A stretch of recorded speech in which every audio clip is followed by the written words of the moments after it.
बच्चों, अभी तक हमने मैनेजमेंट पोर्शन किया हुआ है। आइए आज हम सेक्शन बी या बीएसटी का जो बी पोर्शन है उसको स्टार्ट करते हैं पोर्शन ए को फिनिश करने के बाद। पोर्शन बी में जो चैप्टर हम स्टार्ट करेंगे वो है फाइनेंशियल मैनेजमेंट या वित्तीय प्रबंध जिसे हम कहते हैं। बच्चों, अब समझने की बात यह है कि वित्त क्या होता है। जैसे कि आप सब जानते हैं, वित्त में हम किसकी बात कर रहे हैं? फंड की, पैसे की, धन की, कोषों की, इन सब चीज़ों की बात कर रहे हैं। और वित्त क्यों ज़रूरी है? एक सामान्य जीवन में भी देखें तो अगर हम सामान्य जीवन जीना चाहते हैं तो अगर हमें खाने पीने की वस्तुएं खरीदनी है, वहाँ पे भी वित्त की आवश्यकता होती है। इवन आजकल पानी भी बिस्लरी की बॉटल्स में मिलने लग गया है, उसमें भी पैसे की आवश्यकता होती है। और इसके अलावा अपने दैनिक जीवन में कई ऐसे कार्य हैं जिनको करने के लिए हमें वित्त की आवश्यकता होती है। अगर ऑफिस तक जाना है तो उसके लिए गाड़ी चाहिए, उसके लिए भी पैसे चाहिए। अब गाड़ी में पेट्रोल डलवाना है, उसके लिए भी पैसे चाहिए। ठीक है, तो हर छोटे से छोटे जगह पे हम देखते हैं कि पैसों की आवश्यकता होती है। अब हम इसे व्यावसायिक तौर पर समझें तो वित्तों की आवश्यकता है। वित्त की आवश्यकता क्यों होती है? वित्त की आवश्यकता क्यों होती है बच्चों? अब यह वित्त क्यों ज़रूरी है? वित्त ज़रूरी है ताकि कोई भी व्यवसायी जिसने अपना बिजनेस स्टार्ट किया है वो अपने बिजनेस को क्या कर सके? बढ़ा सके, उसको एक्सपैंड कर सके, उसको आगे मॉडर्न स्ट्रक्चर दे सके और उसमें नई मशीनें लगा सके, उसमें रॉ मटेरियल लगा सके। इन सारे कार्यों के लिए वित्त की आवश्यकता होती है। अब अगर हम देखें तो व्यावसायिक रूप से अगर वित्त का अर्थ देखें तो व्यावसायिक रूप से वित्त का अर्थ यह होता है कि किस तरीके से या कहाँ से हम कोषों को प्राप्त करें, उन कोषों को अब प्राप्त करने के बाद उनका कहाँ विनियोग करें, और तीसरा जो प्राप्त लाभ हैं उसको किस तरीके से हम वितरण करें या कहाँ कहाँ वितरण करें, यह सवाल उठता है। अब बच्चे, जो तीन बातें मैंने कही वो मैंने कहा कि कोषों की प्राप्ति और कोषों का विनियोग और तीसरा कोषों से प्राप्त लाभों का वितरण। तो जो कोषों की प्राप्ति होती है वो दो जगह से हो सकती है। या तो ओनर्स फंड क्या होते हैं? जो व्यवसायी होंगे उनके खुद के फंड होंगे, वो ओनर्स फंड यूज़ कर सकते हैं, या फिर क्या कर सकते हैं, लोन ले सकते हैं या डिबेंचर्स इशू कर सकते हैं। बच्चों, ये जो मैं आपको टेक्निकल वर्ड बोल रही हूँ इसके बारे में चर्चा हम पाठ में आगे बढ़ते हुए करेंगे। अभी इसे शॉर्ट में समझा रही हूँ मैं आपको। लोन जैसे आप जानते हैं कि बैंकों से हम ऋण लेते हैं ब्याज दे करके, तो ये लोन हो गया। और ओनर्स फंड क्या होता है? जो उनके खुद के इक्विटी शेयर्स होते हैं उन्हें हम ओनर्स फंड में कहते हैं। उन्होंने जो अपने पैसे बचा के रखे हैं अपने पास कि व्यवसाय में आगे लगा सके। तो कोषों की प्राप्ति हम दो जगह से कर सकते हैं या कोई व्यवसायी दो जगह से कर सकता है। अब दूसरी बात मैंने कही कि कोषों का विनियोग, मतलब इन कोषों का विनियोग कहाँ किया जाएगा, चाहे वो लॉन्ग टर्म बेसिस पे हो चाहे वो शॉर्ट टर्म बेसिस पे हो। लॉन्ग टर्म बेसिस पे कहाँ विनियोग होगा, क्या आप बता सकते हैं? या हम फिक्स एसेट्स खरीदेंगे। अब फिक्स एसेट्स क्या होते हैं? फिक्स एसेट्स वो होते हैं जैसे कि मान लीजिए किसी व्यक्ति को व्यवसाय शुरू करना है तो उसे लैंड लिया यानी भूमि ली। अब उसके लिए उसने क्या प्लांट बनाया, ओके, उसमें उसने मशीनें लगाई। तो ये सब किस में आते हैं? फिक्स एसेट्स में आते हैं, जो कि लॉन्ग टर्म बेनिफिट्स दे सकते हैं। इनमें हम लॉन्ग टर्म इन्वेस्ट करते हैं। और शॉर्ट टर्म इन्वेस्टमेंट कहाँ होता है? वहाँ जहाँ पर डिबेंचर्स इशू होते हैं, ठीक है, उसके बाद शेयर्स खरीदे जाते हैं, उस पर पैसे लगाए जाते हैं। तो ये शॉर्ट टर्म होते हैं। तो लॉन्ग टर्म इन्वेस्टमेंट और शॉर्ट टर्म इन्वेस्टमेंट कहाँ किया जाए, इन जो प्राप्त कोषों का है वो है दूसरा सवाल होता है। और उसी तरह तीसरा सवाल ये है कि कोषों से प्राप्त लाभों का वितरण। अब वितरण किस में करना है?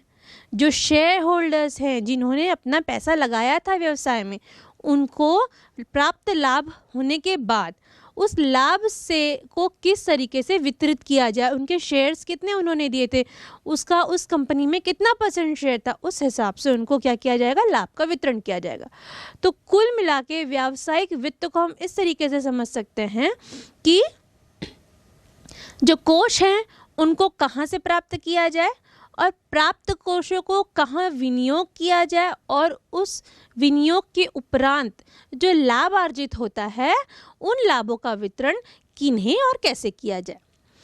अब हमें व्यावसायिक वित्त का अर्थ समझ में आ गया। व्यावसायिक वित्त के अर्थ को जानने के बाद हम चलिए समझते हैं कि व्यावसायिक वित्त की आवश्यकता क्यों है। जैसे कि मैंने चैप्टर को शुरू करने से पहले बहुत छोटे से मैं आपको बताया था कि जो व्यवसाय को चलाने के लिए वहाँ को उसको स्टार्ट करने से लेकर के उसको चलाने तक में पूरा का पूरा किसका इम्पोर्टेंट रोल प्ले करता है? एक इम्पॉर्टेंट रोल प्ले करता है वित्त, यानी पैसों का इम्पॉर्टेंट रोल होता है। अब वो किस तरीके से होता है? मान लीजिए हम एक प्लांट लगाते हैं, वहाँ पे हमें वित्त की आवश्यकता करी। अब उसके मॉडर्नाइजेशन के लिए मतलब उसका आधुनिकीकरण करना है, उसके ग्रोथ के लिए उसको क्या करना है, हमको विस्तार देना है और उसका विविधीकरण करना, उसका डिवर्सिफिकेशन करना है। वहाँ पे भी वित्त की आवश्यकता हो गई। पहले हमने स्थापित किया, प्रारंभ किया, उसके बाद उसका मॉडर्नाइजेशन यानी आधुनिकीकरण किया, उसके बाद उसको ग्रोथ किया मतलब उसका विस्तार किया और उसके बाद विविधीकरण किया यानी डिवर्सिफिकेशन किया। इन सब में भी वित्त की आवश्यकता पड़ी। अब इसके बाद क्या है, हमको व्यवसाय को चलाना है, उसके लिए भी हमको कैश की ज़रूरत है, फंड की ज़रूरत है। और उसके उपरांत क्या हो सकता है? उसके उपरांत हो सकता है कि जब रॉ मटेरियल ख़रीदना है, अपने लेबर्स को पेमेंट करना है, ठीक है, अपने एम्प्लॉयज़ को पेमेंट करना है, इन सभी चीज़ों में क्या करते हैं, वित्त की आवश्यकता होती है। अब क्या हुआ, प्रॉफिट गेन होने लग गया या व्यवसाय चल पड़ा, इस स्थिति में प्रॉफिट आने लग गए। प्रॉफिट आने के बाद फिर से इन्वेस्टमेंट प्लान करना पड़ेगा। अब इन्वेस्टमेंट प्लान होगा तो वहाँ पे भी किसकी आवश्यकता होगी? वित्त की आवश्यकता होगी। मतलब अगर हम संपत्तियाँ और ख़रीदना चाह रहे हैं, मान लीजिए हम हमारे जो प्लांट हैं उसमें और क्या मशीनें लगाना चाह रहे हैं, या फिर हम चाह रहे हैं कि हम एक काम करते हैं और लैंड खरीद लेते हैं और वहाँ पे दूसरा कुछ व्यवसाय शुरू कर देंगे, तो वहाँ पे भी क्या होगा, वित्त की आवश्यकता होगी। तो बच्चों इस तरीके से हम समझ सकते हैं कि व्यवसाय में वित्त की आवश्यकता क्यों होती है। आइए अब हम कुछ परिभाषाओं के माध्यम से जानते हैं कि वित्तीय प्रबंध होता क्या है। बच्चों परिभाषाओं को जानने से पहले हम छोटा सा एक कॉन्सेप्ट समझ लेते हैं कि वित्त प्रबंध होता क्या है। जैसे कि आप स्क्रीन पे वित्त और प्रबंध दो शब्द देख रहे हैं। अभी तक हमने सेक्शन ए में या फेज़ ए में बीएसटी के प्रबंध पढ़ा है, प्रबंध कैसे करना है, प्रबंध का कार्य क्या है, सब कुछ। अब यहाँ पे बात आ रही है फर्स्ट वर्ड यानी वित्त की। मतलब जो पैसा है उसको किस तरीके से मैनेज किया जाए, इन ऑल टोटल वित्त प्रबंध का मीनिंग यही होता है। मतलब जो हम फंड हमारे पास है, जो कैश हमारे पास है, जो फाइनेंस हमारे पास है, उसका हम किस तरीके से मैनेजमेंट करें, यूज़ करें, कहाँ उसको इन्वेस्ट करें, ये सारी चीज़ें इसके अंडर आती हैं। हम इसको इस तरीके से भी कह सकते हैं कि जो वित्तीय मैनेजमेंट है उसके अंतर्गत क्या किया जाता है कि जो वित्त है वो कहाँ से प्राप्त किया जा सके और कितना प्राप्त हो सकता है उसकी जानकारी ले सकते हैं इसमें। उसके बाद उस प्राप्त वित्त को, ठीक है, लॉन्ग टर्म बेसिस पे या शॉर्ट टर्म बेसिस पे कहाँ इन्वेस्ट किया जाए। उसके बाद इन्वेस्टमेंट के बाद जो प्राप्त लाभ हैं हम उनको कहाँ कहाँ और किसे किसे वितरित कर सकते हैं, इसकी जानकारी ले सकते हैं। तो वित्तीय मैनेजमेंट को हमने ऐसे समझा। अब कॉन्सेप्ट को समझने के बाद आइए हम उन दो परिभाषाओं को समझते हैं और अपने इस कॉन्सेप्ट को और क्लियर करते हैं।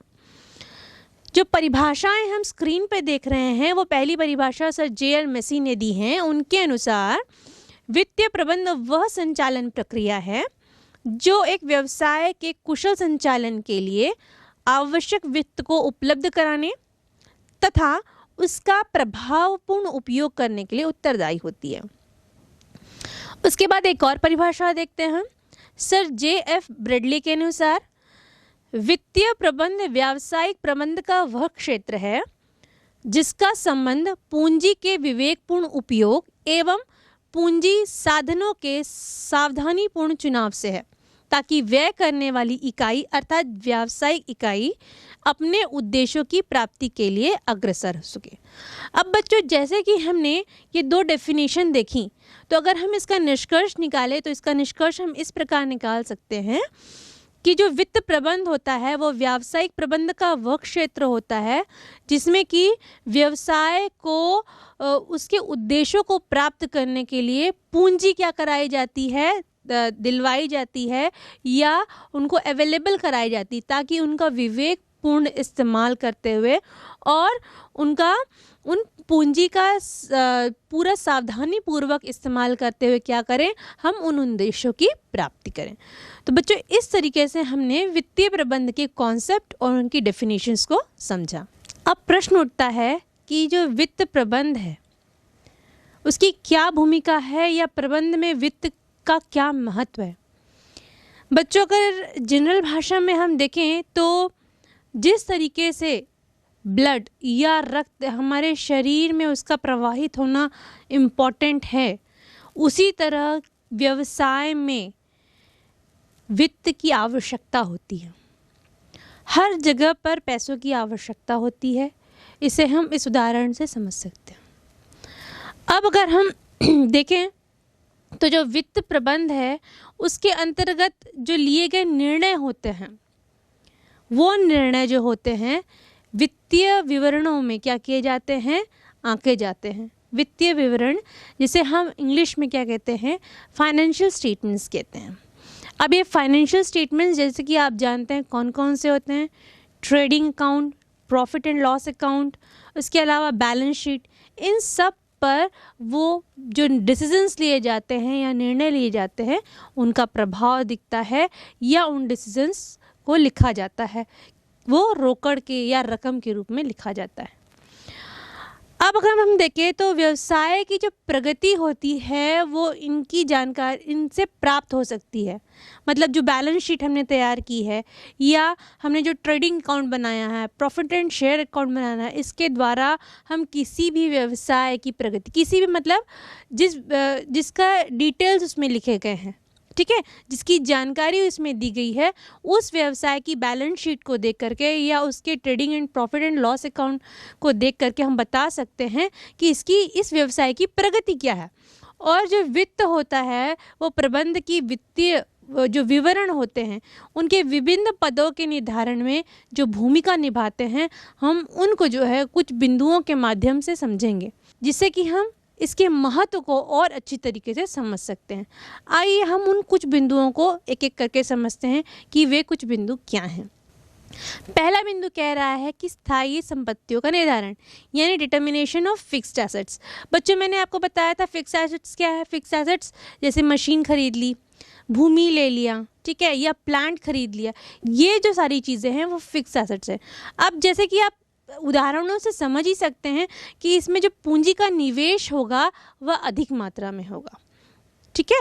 तो इसे जो है हम इस निवेश को या इस तरीके के जो फिक्स्ड एसेट को हम किस तरह डिटरमाइन करते हैं, कैपिटल बजटिंग के थ्रू डिटरमाइन करते हैं। अब कैपिटल बजटिंग को हिंदी में क्या कहते हैं, जो कैपिटल बजटिंग है उसको हिंदी में पूंजी बजटिंग कहते हैं। यदि एक उदाहरण के माध्यम से समझें तो किसी व्यवसाय में अगर 500 करोड़ की पूंजी बजटिंग का निर्णय लिया गया है, ठीक है, तो वो जो 500 करोड़ होंगे वो उसमें सारी स्थायी संपत्तियां आ जाएंगी, पूरी की पूरी 500 करोड़ की होंगी। अब अगर हम इसके दूसरे बिंदु को समझें तो दूसरा बिंदु कहता है कि चालू संपत्तियों का निर्धारण, यानी current assets, determination of current assets. Current assets भी मैंने बता दिया था। अब उसको अगर उदाहरण से समझें तो अगर 500 करोड़ की कुल विनियोग किया गया है तो उसमें क्या हो जाएगा, क्या क्या चीज़ें आएंगी, रोकड़ का देखना पड़ेगा, स्टॉक देखना पड़ेगा, देनदार देखना पड़ेगा, इन सभी में कितना कितना विनियोग किया जाए इन सब की जानकारी रखनी पड़ेगी। तो इस तरीके से हम क्या कर सकेंगे कि चालू संपत्तियों का निर्धारण कर सकेंगे। उसके बाद तीसरा बिंदु आता है दीर्घकालीन व अल्पकालीन वित्त के अनुपात का निर्धारण, यानी determination of long term and short term investments. अब देखिए, लॉन्ग टर्म इन्वेस्टमेंट में क्या होगा, उसमें कॉस्ट ज़्यादा आएगा, ठीक है। अब जैसे कि मान लीजिए पैसा ज़्यादा है तो वहाँ पे तरलता या लिक्विडिटी भी बढ़ जाएगी, और ऐसा इसलिए हो सकता है क्योंकि हो सकता है पैसे की ज़्यादा होने के कारण क्या हो जाएगा, वह पैसा कहीं यूज़ नहीं हो पा रहा है, इसलिए क्या हो जाएगा, उसमें तरलता आ जाएगी। तो इसलिए बच्चों जो दीर्घकालीन और अल्पकालीन वित्त का जो अनुपात है उसका निर्धारण करना भी बहुत ज़रूरी होता है। फिर बात आती है चौथे बिंदु में, जो कह रहा है कि दीर्घकालीन वित्त के विभिन्न स्रोतों का निर्धारण करना, यानी determination of proportion of various sources of long term finance. अब कौन कौन से सोर्सेस हो सकते हैं या स्रोत हो सकते हैं जहाँ से हम इनको प्राप्त कर सकते हैं? हम इन्हें प्राप्त कर सकते हैं इक्विटी शेयर से, प्रेफरेंस शेयर से, रिटेन कैपिटल से और डिबेंचर से। अब इसे हम हिंदी में समझें तो इक्विटी शेयर को हम कहते हैं समतांश पूंजी, प्रेफरेंस शेयर को हम कहते हैं पूर्वाधिकार अंश पूंजी, और रिटेन कैपिटल को हम कहते हैं संचित लाभ, और डिबेंचर्स को हिंदी में हम कहते हैं ऋण पत्र। तो ये जो है वेरियस सोर्सेस हैं या विभिन्न स्रोत हैं जिसके द्वारा हम दीर्घकालीन वित्त को प्राप्त कर सकते हैं। इसके बाद जो अंतिम बात आती है वो कहते हैं कि लाभ हानि खाते के विभिन्न पदों का निर्धारण करना, यानी determination of various items of profit and loss. अब बच्चों इसमें क्या होता है कि विवरण जो बनाया जाता है उसमें प्रॉफिट एंड लॉस को डिस्क्राइब करना बहुत ज़रूरी होता है। जैसे कि कुछ हम सिंपल सी वर्ड ले लेते हैं, हम ब्याज अगर देखते हैं यानी इंटरेस्ट को हम किससे जोड़ते हैं, ऋणों की राशि से जोड़ते हैं। हमने लोन लिया, उस पर हमें हमेशा ब्याज लगता है कि नहीं, तो ब्याज को हम ऐसे समझ सकते हैं। उसके बाद हम अगर ह्रास देखते हैं तो उसको किस तरीके से समझते हैं कि जो दीर्घकालीन संपत्तियों की राशि है उससे हम उसको रिलेट करके देख सकते हैं या उससे उसका संबंध समझ सकते हैं। और अंतिम में अगर हम कटौती डिस्काउंट्स देखें तो उसको किस तरीके से समझ सकते हैं, तरलता से उसका संबंध हम समझ सकते हैं। तो बच्चों इस तरीके से हम यह समझ सकते हैं कि वित्त प्रबंध में जो प्रबंधक होता है, जो भी डिसीजंस लेता है वो कितना इम्पोर्टेंट होता है और उसके डिसीजन के बेसिस पे किस तरह के जो फेजेस आते हैं जिसे व्यवसाय को उसका सामना करना पड़ता है, चाहे वो प्रॉफिट के रूप में हो चाहे वो लॉस के रूप में हो। फाइनेंशियल मैनेजमेंट के महत्व को जानने के बाद आइए अब हम जो है वित्तीय प्रबंध के उद्देश्य की ओर चलते हैं। वित्तीय प्रबंध के उद्देश्य क्या क्या हो सकते हैं, यानी what are the objectives of financial management. जो फर्स्ट एंड फॉरमोस्ट इनका ऑब्जेक्टिव होता है, जो इनके शेयर होल्डर्स हैं जो या इनके अंशधारी हैं, क्या किया जाए, उनके हितों की रक्षा किया जाए, अर्थात उन्होंने जो अंश लगाए हैं उनसे उनको किस तरीके से ज़्यादा प्रॉफिट्स दिए जाएं उनके अंशों पर। इसे हम इस तरीके से भी कह सकते हैं कि जो व्यवसाय के स्वामियों का जो अधिकतम हित करना यही है, जिसका अर्थ होता है कि समता के अंशों का बाजार मूल्य में वृद्धि करना। अर्थात जो शेयर्स उन्होंने या जितना परसेंट पैसा दिया है उन शेयर्स को खरीदने में या फिर उस व्यवसाय को चलाने में, अब व्यवसाय चल पड़ा, प्रॉफिट्स आने लग गए, तो उन पे परसेंटेज डिसाइड करना कि जो शेयर होल्डर्स है जिन्होंने अपना पैसा लगाया है उस पे कितना परसेंट दिया जाए और उनको ज़्यादा से ज़्यादा लाभ दिया जाए। क्योंकि जब शेयर होल्डर्स रहेंगे तभी उसी स्थिति में व्यवसाय अपना सुचारू रूप से कार्य करता रहेगा, क्योंकि जो शेयर होल्डर्स होते हैं वो समय समय पर अपने पैसों को लगाते रहते हैं। तो आगे हम इसमें चलेंगे कि ऑब्जेक्टिव्स को हम कुछ बिंदुओं के माध्यम से समझेंगे कि कौन कौन से ऐसे बिंदु हैं जो कि इसके उद्देश्यों में शामिल होते हैं। जो पहला बिंदु है वो है वेल्थ मैक्सिमाइजेशन, जिसे हिंदी में हम कहते हैं संपदा को अधिकतम करना। अब इसमें क्या होगा, संपदा को अधिकतम कैसे किया जाएगा, इसमें जो भी डिसीजंस लिए जाएंगे वित्तीय प्रबंध में प्रबंधकों द्वारा वो इस तरीके से लिए जाएंगे कि जो अंशधारियों द्वारा विनियोजित या जो इन्वेस्ट किया हुआ मनी है या जो पूंजी है उसको क्या किया जाए, उसमें वृद्धि की जाए। ठीक है, उनको जो लाभ दिए जा रहे हैं उसमें वृद्धि की जाए। अब ये किस तरीके से पॉसिबल है, उसको ये जो सूत्र दिख रहा है उसके हिसाब से हम समझ सकते हैं, जो कि आपके स्क्रीन पर विजिबल है।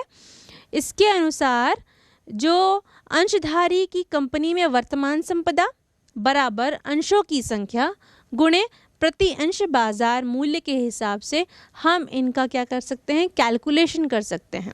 ठीक है, अब हमें क्या करना है, वेल्थ को मैक्सिमाइज करना है, किसके, शेयर होल्डर्स के। तो इसके लिए क्या करना पड़ेगा, 3 फाइनेंशियल डिसीजंस लिए जाते हैं या 3 वित्तीय निर्णय लिए जाते हैं, हम कह सकते हैं। ये फाइनेंशियल डिसीजन कौन कौन से हैं, आइए देखते हैं। जो पहला फाइनेंशियल डिसीजन है वो है अनुकूलतम विनियोग निर्णय, यानी ऑप्टिमम इन्वेस्टमेंट डिसीजन। अब जो पैसा है उसको कहाँ इन्वेस्ट करना है, जो पूंजी हमारे पास अवेलेबल है उसको कहाँ इन्वेस्ट किया जाए, लॉन्ग टर्म इन्वेस्ट करें कि शॉर्ट टर्म बेसिस पे इन्वेस्ट करें, या फिक्स्ड एसेट्स पे इन्वेस्ट करें, या फिर करंट एसेट्स पे इन्वेस्ट करें। ये जो समस्याएं हैं पहले उसको सॉल्व करना है, उस पर डिसाइड करना है कि हमको इन्वेस्टमेंट कहाँ करना है जिससे हमें ज़्यादा से ज़्यादा प्रॉफिट हो। उसके बाद बात आती है कि अनुकूलतम पूंजी व्यवस्था निर्णय, यानी ऑप्टिमम फाइनेंसिंग डिसीजन, कि कितनी पूंजी इन्वेस्ट कराई जाए शेयर होल्डर से और उन्होंने जितनी पूंजी लगाई है उस हिसाब से उनको किस तरीके से आगे और प्रोसीड किया जाए ताकि उनकी पूंजी का सही उपयोग हो सके। फिर तीसरी बात आती है कि अनुकूलतम लाभांश निर्णय।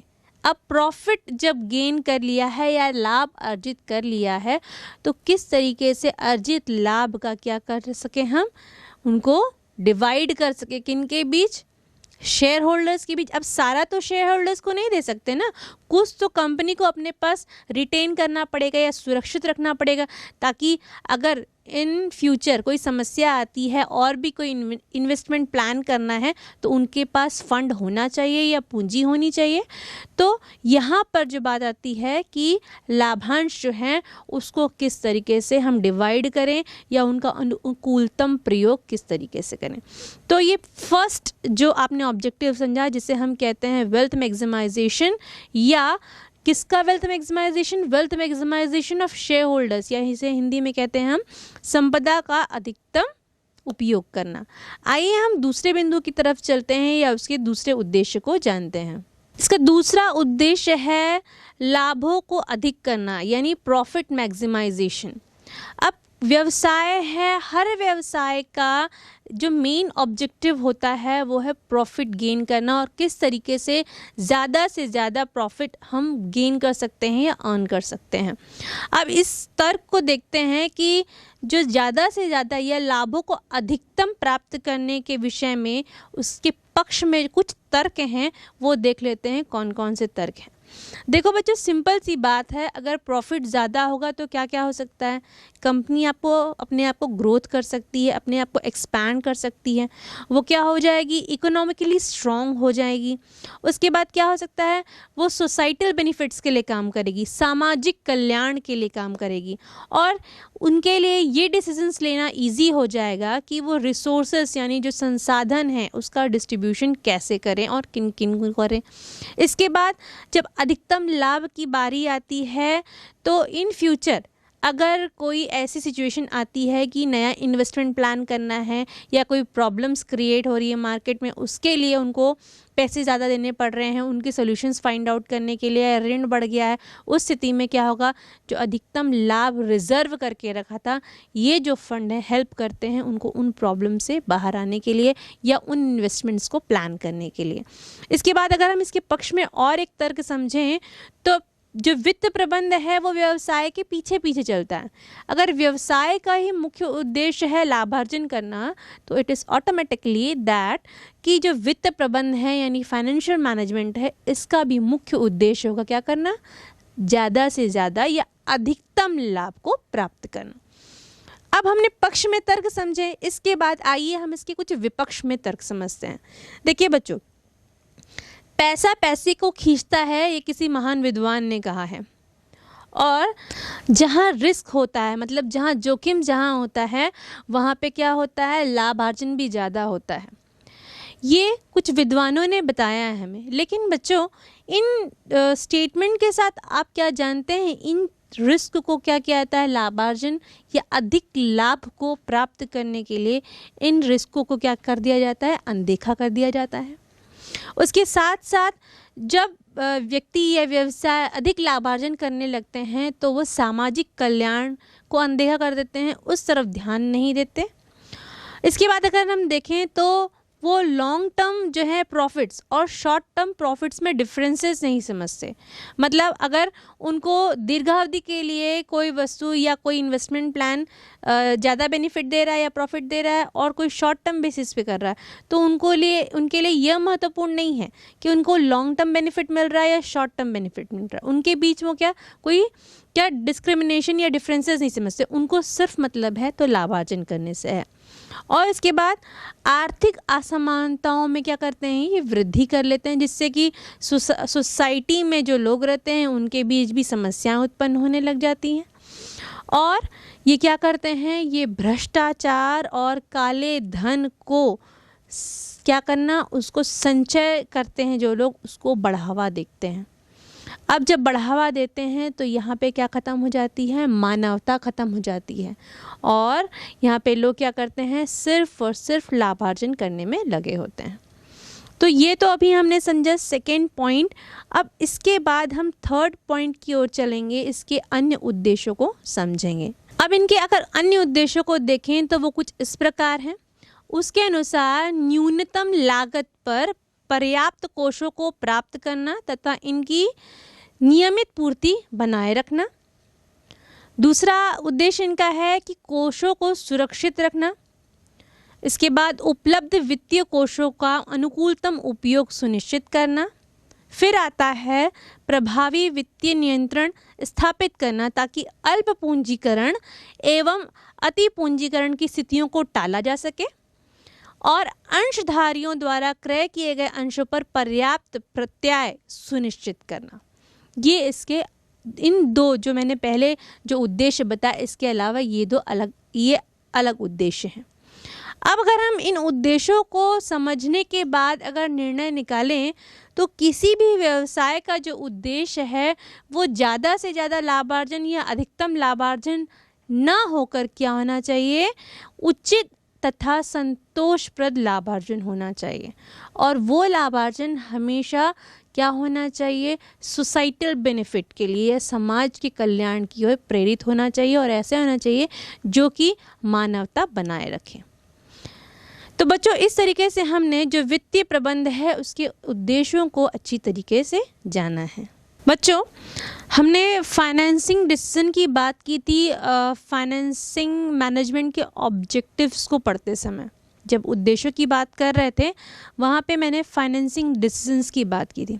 तो चलिए आइए अब इन डिसीजंस को हम डिटेल में पढ़ेंगे। जैसे कि आप इस स्क्रीन पर देख रहे हैं, इस स्क्रीन पर आपको एक चार्ट दिख रहा है। इसमें आपको जो फाइनेंसिंग डिसीजन 3 टाइप के होते हैं वो दिख रहे हैं। पहला है विनियोग निर्णय, दूसरा है वित्त व्यवस्था निर्णय और तीसरा है लाभांश निर्णय। बच्चों, इंग्लिश में हम इसे शॉर्ट में अगर याद करते हैं तो फाइनेंसिंग डिसीजंस को जो 3 डिसीजंस होते हैं उसको हम जो है IFD के रूप में याद करते हैं। I stands for investment decision, F stands for financing decisions and D stands for dividend decisions. और हिंदी में हम इसे कहेंगे विनियोग निर्णय, दूसरा वित्त व्यवस्था निर्णय और तीसरा है लाभांश निर्णय। अब इन जो निर्णय हैं हम इन निर्णयों को एक एक करके आइए डिटेल में जानते हैं और इनको जो घटक इफ़ेक्ट करते हैं या जो फैक्टर्स हैं जो इनको इफ़ेक्ट करते हैं उन फैक्टर्स के बारे में भी जानते हैं। सबसे पहले हम जानते हैं विनियोग निर्णय यानी इन्वेस्टमेंट डिसीजंस क्या होते हैं। बच्चों, इन्वेस्टमेंट डिसीजन जो भी फंड व्यवसायी के पास है, अब उस व्यवसायी को किस प्रकार की संपत्तियों में अपने फंड को या अपने पास जो पूंजी रखी है उसको विनियोग करना है, यानी उसका इन्वेस्टमेंट प्लान करना है। किस तरीके से या किस प्रकार की संपत्तियों में विनियोग करने से वो लाभ प्राप्त कर सकता है, यह डिसाइड करना इस विनियोग निर्णय का पार्ट होता है। इसमें देखिए 2 प्रकार की संपत्तियों में जो है व्यवसायी है वो इन्वेस्ट करता है। पहला है दीर्घकालीन संपत्तियां यानी जिसे हम कहते हैं लॉन्ग टर्म संपत्तियां।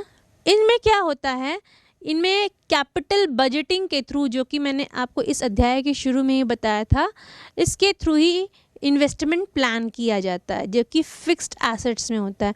मान लीजिए कोई बड़ी मशीन खरीदनी है, अब उस मशीन को खरीदने से पहले मार्केट में उसकी ओरिजिनल वैल्यू क्या है, उस मशीन के लिए मार्केट में कंपटीशन कितना है, कितने मार्केट में कॉम्पिटिटर्स हैं और उससे रिलेटेड कितनी अच्छी और टेक्नोलॉजीज विद्यमान है, और ये लॉन्ग टर्म बेनिफिट्स कितना दे सकती हैं, मतलब दीर्घकालीन कितने लाभ प्रदान कर सकती हैं, यह भी देखना है। तो यह दीर्घकालीन संपत्तियों में जब विनियोग किया जाता है तो इन सब चीज़ों के बारे में ध्यान रखा जाता है।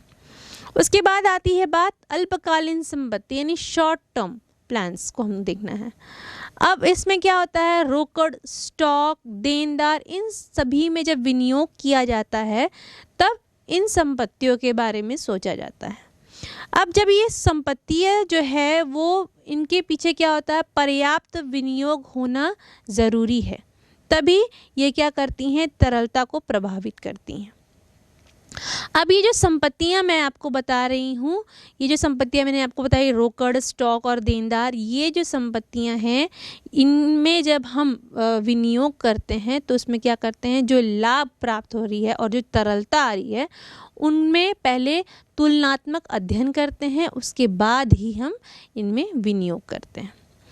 तो ये तो पहली बात हुई कि विनियोग निर्णय हुआ क्या और किस तरीके से इनमें जो है हम विनियोग करते हैं, इन्वेस्टमेंट प्लान करते हैं, कौन कौन से बेसिस पे। अब आइए हम जानते हैं ऐसे कौन से फैक्टर्स हैं जो इनको इफेक्ट करते हैं या जो घटक हैं जो इनको प्रभावित करते हैं। जो पहला फैक्टर है वो है विनियोग निर्णय को प्रभावित करने वाले घटक में जो है दीर्घकालीन विनियोग। अब क्या होता है, ये कैसे होता है, जैसे मैंने बताया मशीन लेना है या कोई लैंड लेना है, ठीक है, या कोई नया प्लांट खरीदना है, तो ये दीर्घकालीन विनियोग है। अब इसमें कौन कौन सी चीज़ें हैं जो इम्पॉर्टेंट हैं, इसमें जो होता है परियोजनाओं का रोकड़ प्रवाह यानी प्रॉपर कैश फ्लो होना चाहिए, पहला इसका बिंदु आता है। मतलब कैश का इनफ्लो और कैश का आउटफ्लो जानना बहुत ज़रूरी है। कैश का इनफ्लो कब पता चलेगा कि जब जो आय हो रही है उसको जानना, कैश का आउटफ्लो जो इन्वेस्टमेंट प्लान कर रहे हैं या जो खर्च कर रहे हैं उनको जानना, और उनका तुलनात्मक अध्ययन करने के बाद ही किसी भी विनियोग को प्लान करना। फिर दूसरा इसमें जो घटक है वो क्या है, प्रत्यय की दर यानी रेट ऑफ रिटर्न, कि कोई भी इन्वेस्टमेंट प्लान किया उसमें रेट ऑफ रिटर्न क्या है, कि कितना रिटर्न हमको मिल रहा है। जैसे कि आपने जनरल भाषा में भी सुना होगा कि आप बैंक में एफडी करते हैं, उसमें आपको इतना प्रतिशत ब्याज की दर से आपको मिलता है पैसा, इतने जितने भी समय अवधि के लिए आपने एफडी कराया है।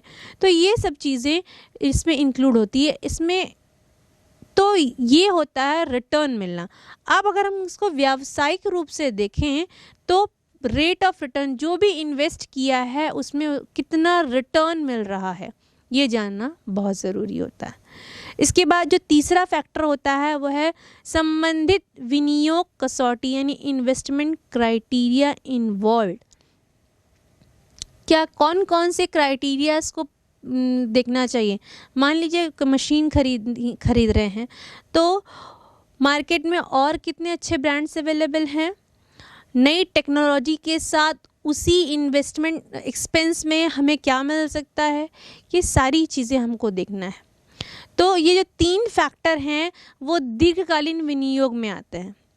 अगर हम शॉर्ट टर्म बेसिस पे और अल्पकालीन विनियोग को जानें तो अल्पकालीन विनियोग निर्णय के अंतर्गत जो हम वर्किंग कैपिटल होता है या कार्यशील पूंजी उसको देखते हैं। ये जो कार्यशील पूंजी होती है बच्चों, ये ना तो बहुत अधिक होनी चाहिए और न ही बहुत कम होनी चाहिए। अगर यह ज़रूरत से ज़्यादा होगी तो यह तरलता में वृद्धि करेगी और जो लाभ है उसको कम कर देगी, और अगर ये बहुत कम होगी वर्किंग कैपिटल या हम जो इसको कहते हैं कार्यशील पूंजी, ये अगर बहुत कम होगी तो क्या होगा, जो दैनिक खर्च हैं या लेनदारों को जो भुगतान करना है उसमें समस्याएं आएंगी। तो इसमें भी विनियोग करने से पहले हमें जो वर्किंग कैपिटल है या कार्यशील पूंजी है उसके बारे में अच्छे से पहले जान लेना चाहिए, और उसके बाद ही हमें क्या करना चाहिए, इसमें इन्वेस्टमेंट प्लान करना चाहिए। जैसे कि मैंने पहले ही आपको बताया है कि अल्पकालीन विनियोग में क्या होता है, तरलता और लाभप्रदता के बीच में तुलनात्मक अध्ययन करने के बाद ही क्या किया जाता है, इस तरीके के इन्वेस्टमेंट को प्लान किया जाता है या इस तरह के विनियोगों का निर्णय लिया जाता है। तो बच्चों इस तरीके से पहले हमने जो है पहला जो निर्णय है या जो पहला फाइनेंसिंग डिसीजन है, फाइनेंशियल डिसीजन है, जिसे हम इन्वेस्टमेंट डिसीजन कहते हैं, उसको समझा।